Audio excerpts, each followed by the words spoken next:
Good evening, YouTube. You guys are now watching another segment of TheCaliEffect, King of Games. And today, we're going to be watching an epic matchup between Blue Eyes and Salamangreat. That is right, ladies and gentlemen. No more off-tier meta decks versus off-tier meta decks. We are going to be watching the big dogs have added. Blue Eyes is going to go ahead and start off first by using Dragon Shrine, allowing me to send the White Stone of Legend from my deck to my graveyard, and then triggering its effect, allowing me to get Blue Eyes White Dragon from my deck to my hand. Guardragon Blue Eyes is insane. You can play it with dangers, you can play it without dangers. However you play it, it's still really good. I'm then going to follow a Monster Reborn on my White Stone of Legend, and then use it for a Link Summon into my Link Kaiba. That's going to trigger my White Stone of Legends effect again, allowing me to add another Blue Eyes White Dragon from my deck to my hand. This card is absolutely mental. A mandatory effect that will always search you a Blue Eyes White Dragon. We're going to take full advantage of that, ladies and gentlemen. You're going to see the power of this deck.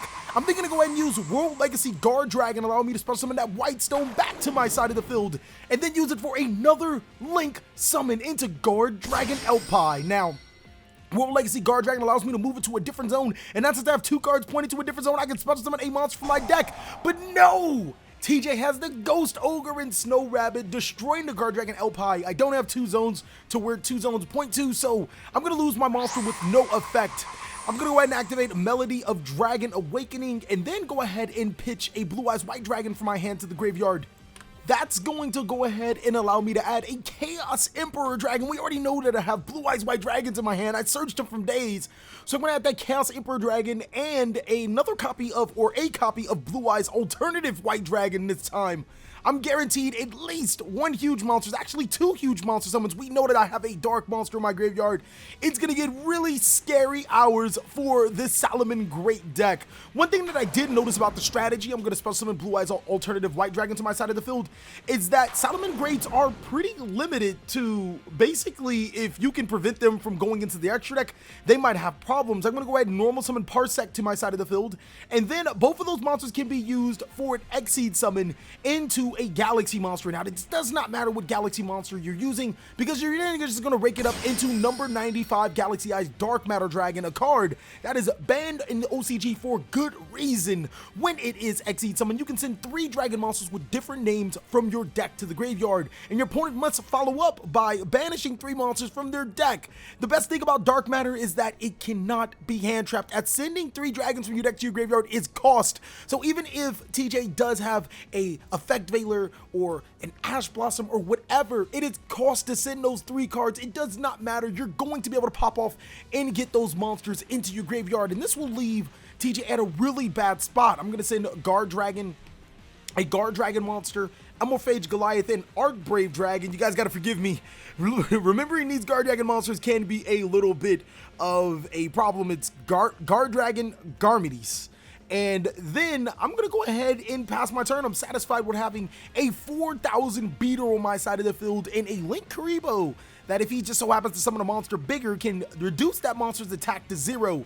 TJ must go ahead and follow suit by banishing 3 monsters from his deck. He was just taking his sweet time, like, you gotta banish 3 monsters. He's gonna banish 2 copies of Lady Debug and 1 copy of Crusadia Reclusa, which is actually a good out to Dark Matter, seeing that you can just destroy itself to destroy the Dark Matter in itself. So he doesn't want to banish too many copies of that.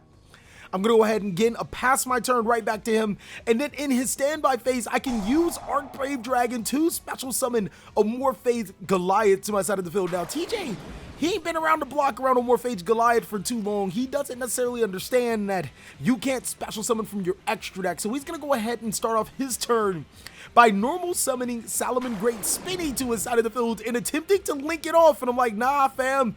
That Amorphage Goliath is on my side of the field. You can't spell something from the extra deck. Neither of us can, but I kind of have the field advantage with a 4K beater and a 2750 attack monster, and then I'm showing him the Chaos Emperor Dragon like, yeah, I'm just gonna win the game if you don't have anything. TJ wisely scoops it up. That was insane, ladies and gentlemen, seeing how Blue Eyes can go against the great Salamangreat, and even if he did have multiple hand traps in his hand that time around, if I remember correctly, he actually did, it would not matter. Dark Dragon would have resolved, which meaning that I would have sent the Archbrave, which means Goliath would have came to his side of the field, and that's a really hard card for Salamangreat to survive on or against. TJ is going to go ahead and activate his Salamangreat Circle, getting his Jaguar, and 2 Salamangreat Balinks, and then summoning the Gazelle off of the Sit Jack Jaguar. This is a modified first turn combo that allows you to get into a rank 4 monster instead of just, you know, the normal board that Salamangreat gets into. This time around, he's going to go ahead and add Salamangreat Sanctuary and send Salamangreat Rage to the graveyard. I always get those two mixed up. He's going to activate Salamangreat Sanctuary and then send Spinny from his hand to the graveyard, chaining Spinny, or using Spinny's effect because he has Salamangreat monsters on his field to special summon itself. Using both of those monsters, he's going to go ahead and Exceed summon it to Salamangreat Moraz Stalio, and then Stalio is going to detach the Gazelle to special summon a Salamangreat monster from his deck to his side of the field. In this particular sequence, you normally would summon Jack Jaguar, but since he already used it in the beginning, he's going to go ahead and special summon Salamangreat Falco. Now, here is where the combo differs. Obviously, he summons Falco. He's going to use the Moraz Stalio and the Balinks for another Link summon. That's going to go ahead and make his Salamangreat Sunlight Wolf, and then he's going to go ahead and use the Sanctuary to link it again into his second copy, using the Salamangreat Sunlight Wolf summon effect to add the Salamangreat Rage from his deck to his hand, and now he can use Jack Jaguar to shuffle in his Sunlight Wolf to summon that Jack Jaguar to where Sunlight Wolf points to, triggering its effect, allowing him to get that Salamangreat Gazelle back to his hand. Finally, he's going to use Falco and the Jack Jaguar for a Exceed summon into Abyss Dweller. This card on paper looks like a complete blowout against Blue Eyes White Dragon because you need those graveyard effects to pop off. And even if you are playing the Danger variant, discarding cards like Jackal and Bigfoot as well as Thunderbird won't be able to get their effects. I'm going to go ahead and use Melody of the Dragon Awakening, and he's going to Ash Blossom and Joyous Spring it, but just so thankfully, I have a second copy of Melody. I'm telling you guys right now, that would have been pretty rough to lose Melody of the Dragon Awakening to an Ash Blossom, which is why you normally want to start popping off with your combos before your opponent Ash Blossoms, or before you activate Melody, just to bait out the Ash Blossom that you guys seen in game 1. I'm going to go ahead and get my Blue Eyes and Blue Eyes Alternative, and then summon Alternative to my side of the field. I'm going to use its effect to destroy his Abyss Dweller. Now, TJ, wanting to keep that Abyss Dweller alive, he's going to use Salamangreat Roar to negate and destroy my Blue Eyes White Dragon. Unfortunately for him, I have the follow-up with Return of the Dragon Lords, bringing back that Blue Eyes Alternative White Dragon, and since it is a soft once per turn, I can use its effect again to destroy the Sunlight Wolf. TJ's obviously going to counter with the Banelinks. He's trying to figure out what's your end game. I have the Banelinks, or I have the Sunlight Wolf, I have the Abyss Dweller, but I have a Persak, the Interstellar Dragon, using both of those monsters for an Exceed summon into, it does not matter, the Galaxy monster, because that monster is going to immediately be Exceed on top of 4 Galaxy Eyes Full Armor Dragon, and that's actually where this card comes in handy. I can actually use the Galaxy Eyes Full Armor Dragon, detaching 1 material to destroy 1 face-up card on the field. I'm going to go ahead and destroy the Salamangreat Sanctuary. Next, I'm going to go ahead and use that monster for another Exceed summon to number 95 Galaxy Eye Dark Matter Dragon.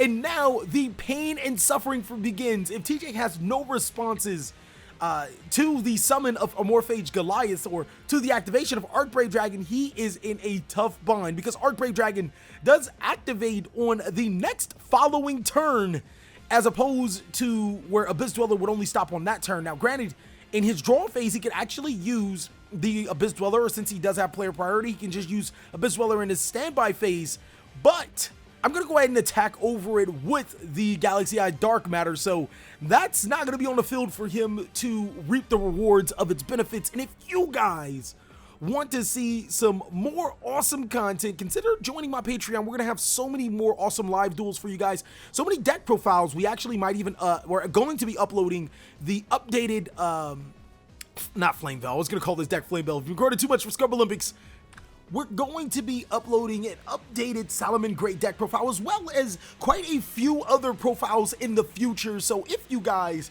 are looking to support the #1 channel in the world, as well as get some extra additional content, consider joining that Patreon. And also, if you guys are looking for where to get this mat from, I get it from Imperium Duelist. Check down below in the description where you guys can get 10% off on your entire order. So I'm going to go ahead and pass it back to TJ, and then on the standby phase, I'm going to use the effect of my Archbrave Dragon. TJ just so happens to have the answers in Cold by the Grave, banishing the Amorphage Goliath, so I can't bring it back with Guardragon Pisty, and yeah, he's gonna never have to deal with that. Actually, I can bring it back with Guardragon Pisty. Whoa, I think he should have just banished the Archbrave Dragon. No, but then I can spell summon it with Journey of the Dragon Lord. So yeah, we already talked about that. And here is where TJ starts to pop off. He's going to normal summon Gazelle. Gazelle is going to allow him to send a Salamangreat Roar from his deck to his graveyard. And looking back, this is where me and TJ, looking back at the game video, he's like, man, I actually could have made a better board.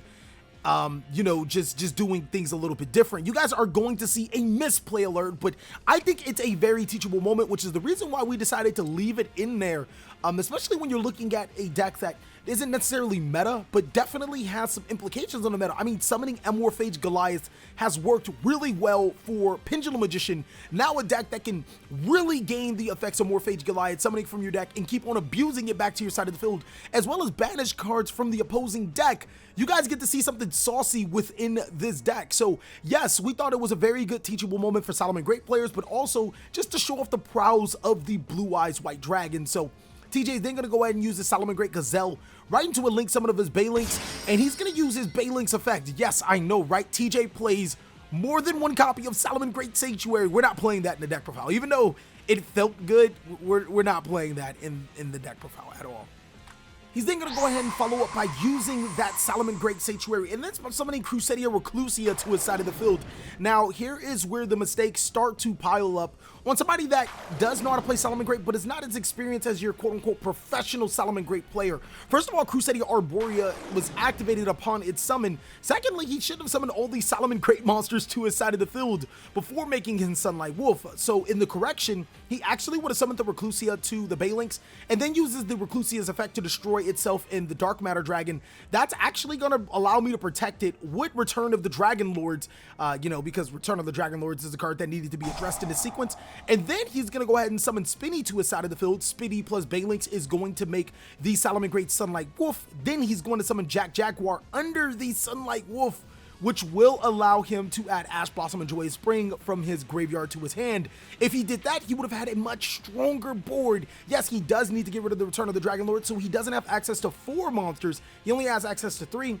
And he was definitely, I remember he was telling me, he wanted to make Salamangreat Violet Chimera, but you know, that requires link monsters on the field to make, like on my side of the field, to make it as effective. He's going to go ahead and summon Salamangreat Sunlight Wolf. And if you ask me, I think that he went about it in a pretty decent way. I do like this board because if he would have played it, if he had another extender, he would have actually been able to make a Sunlight Wolf getting both cards, the Salamangreat Rage or Roar, as well as being able to have the Ash Blossom and Joyous Spring. So I did like what he did, just the execution wasn't there. He's going to make that Heat Leo, and that's exactly what he wanted to use the Sanctuary for, turning Heat Leo into another Heat Leo, which will then allow him to gain the effect of Heat Leo, allowing him to target one monster in his graveyard and then turn the attack of that monster into the monster in his graveyard, which is kind of good because that Galaxy Eyes Dark Matter Dragon is no longer a 4,000 wall, ladies and gentlemen. It is a 0 attack monster because he's going to target that Ash Blossom and Joyous Spring in his graveyard. Now, obviously, if Ash Blossom's no longer in his graveyard, he would, you know, just target a different card and he'd be on his way, but, you know, still being able to target Ash Blossom and reduce the change the attack of Dark Matter to 0 allows him to attack over it, putting me down to 5,700 life points. Now, this Blue Eyes deck is insane, ladies and gentlemen. You guys are going to watch a really cool sequence, but first, I have to let you know, guys, if you want to see this deck profile, try to get this video to 350 likes, ladies and gentlemen. I know you guys are hyped for a Blue Eyes deck profile. I'm excited to get it to you guys. Let's just like this video up, show this video some love, and let us know if we're doing a great job, or as content creators, it lets us know as content creators if we're doing a great job. So starting off with my turn, I was taking too long to think. I'm going to go ahead and use Guardragon Garmides from my graveyard, discarding the Blue Eyes White Dragon to add itself to the hand. That's going to trigger Prometheus to special summon itself. I'm going to use that monster for a summon into Link Kaiba, and then I'm going to use World Chalice Guardragon in my graveyard to special summon Blue Eyes White Dragon to where Link Kaiba points to. I'm then going to use the Link Kaiba and the Blue Eyes White Dragon for a Link summon into Reproticus. And now I'm going to trigger the effect of my Guardragon Garmides to special summon itself to where Reproticus points to. Here's where things get really interesting, ladies and gentlemen. I did this with 2 cards in my hand. I'm then going to use the Reproticus to turn the Garmadus into a dinosaur monster and use those monsters for a link summon to summon Sorceress. From there, I'm in a really good spot to start popping off with the combo. I'm going to banish Parsec to special summon Black Dragon Calip Serpent and then summon Sorceress, targeting the Calip Serpent to special summon a dragon monster from my deck to where Summon Sorceress points to. I'm not going to summon it to my opponent's side of the field. I'm going to summon that Whitestone of Legends to my side of the field. Using one of the dragon monsters, we're actually going to go ahead and use the Black Dragon Calip Serpent for a link summon. We're going to turn that monster right into a Guardragon Elpi. That's going to go ahead and trigger the effect of my Black Dragon Calip Serpent. It's going to allow me to add White Dragon Wyver Buster from my deck to my hand. You guys are seeing Blue Eyes pop off in 2018 or 2019. Whoa, blast from the past. In 2019 with no danger cards so far. We're going to go ahead and use the White Stone for the Guardragon Pisty. And wow, it looks like we have 2 zones where monsters can point to, but not before we activate our White Stone of Legends effect, allowing us to add Blue Eyes White Dragon from our deck to our hand. It is a mandatory effect. You must use that card every single time, which actually plays a really good part into the combos that I'll be able to show you guys inside of the deck profile. So next, I'm going to go ahead and use the effect of my Guardragon Pisty. Get ready for some insane plays. Pisty's going to allow me to special summon Red Eyes Black Metal Dragon, Red Eyes Darkness Metal Dragon. It's so many of them. Red Eyes Darkness Metal Dragon from my deck to my side of the field. And now I can use Red Eyes Darkness Metal Dragon not to special summon that White Stone of Legends like the normal play does. We're going to go ahead and special summon Arc Brave Dragon to our side of the field. It actually has a good effect. When it's summoned, it allows me to banish my opponent's spell and trap cards on the field. Huh, who would have thought? That's pretty good right now. I'm going to then use the Elpi, the Red Eyes Darkness Metal, Arc Brave, and Summon Sorceress for Saryuja Skull Dread.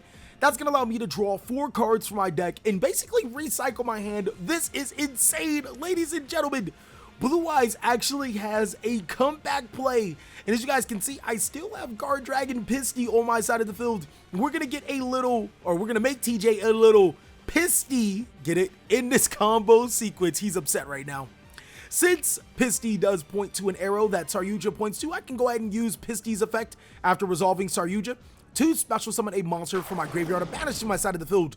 Red Eyes Darkness Metal comes back into the fray, and now Darkness Metal can special summon a dragon monster to my side of the field inside a White Stone of Legend. Hashtag ban Red Eyes Darkness Metal Dragon. That card's insane. I can then go ahead and use the White Stone and the Red Eyes for Guardragon Argipane. Now, while Argipane doesn't point to 2 zone, points to Pisty and Saryuja still do, so I can special summon that Heart Red Dragon Archfiend Abyss to where it points to. I'm then going to go ahead and follow up by banishing a light monster in my graveyard because I still have that Wyver Buster in my hand. This combo was insane. I literally did it off of 2 cards. This is insane. Special summon that White Dragon Wyver Buster to my side of the field, and now I can link summon again using Argipane, the Pisty, and the Wyver Buster into another Saryuja Skull Dread, triggering Saryuja and our White Dragon Wyver Buster, allowing me to draw 4 cards and search a Black Dragon from my deck to my hand. Whoa, you guys can't lie. You're like, man, this deck is saucy. And it's showing you how saucy the Blue Eyes Guardragons can be. I'm then going to go ahead and follow up by adding a little pizzazz on it. Return of the Dragon Lords to special summon a Blue Eyes alternative White Dragon back to my side of the field, and that's it. TJ only has 3,500 life points. Anything after this is pretty much swag. The Blue Eyes alternative can destroy the Heat Leo. He can protect it, but I also have danger monsters. Just letting them know I have the Danger Thunderbird. And, you know, I have 2 cards, 50-50 chance. He's just going to go ahead and side and scoop it up. Again, this game would have been different. We probably would have went to game 3 if he had the Ash Blossom and Joy Spring. But I just wanted to show you how powerful Blue Eyes are. Thank you guys so much for watching. Please like, comment, subscribe. But most of all, enjoy. I hope you guys are having a great day like I am.